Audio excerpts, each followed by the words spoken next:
International current అఫైర్స్లో మనం నేర్చుకోవాల్సినటువంటి అంశం Russia Ukraine war. ఈ యుద్ధం అనేది ఈ ఫిబ్రవరి 24కి 3 సంవత్సరాల కాల సమయంని పూర్తి చేసుకోవడం జరిగింది. సో ఇలా కొనసాగుతున్నటువంటి ఈ యుద్ధం కారణంగా ఇప్పటికీ ఇరు దేశాల నుంచి 2 లక్షల మంది రష్యా ఉక్రెయిన్కి సంబంధించినటువంటి ప్రజలు మరణించడం జరిగింది. సో ఈ రష్యా ఉక్రెయిన్ వార్ కారణంగా రష్యా ఉక్రెయిన్కి సంబంధించినటువంటి 11% భూభాగాన్ని ఇప్పటికే ఆక్రమించింది.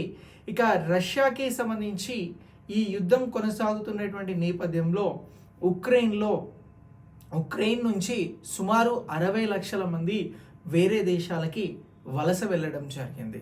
ఇక ఈ యుద్ధం కారణంగా ఇన్ఫ్లేషన్, ద్రవ్యోల్బణం అనేది 13% పెరగడం జరిగింది. ఇక దీనితో పాటు మౌలిక సదుపాయాలు, ఇన్ఫ్రాస్ట్రక్చర్ ఏదైతే ఉందో అది భారీ నష్టం ఈ యుద్ధం కారణంగా ఏర్పడింది అనేటువంటి అంశాన్ని మనం గుర్తించాల్సి ఉంటుంది.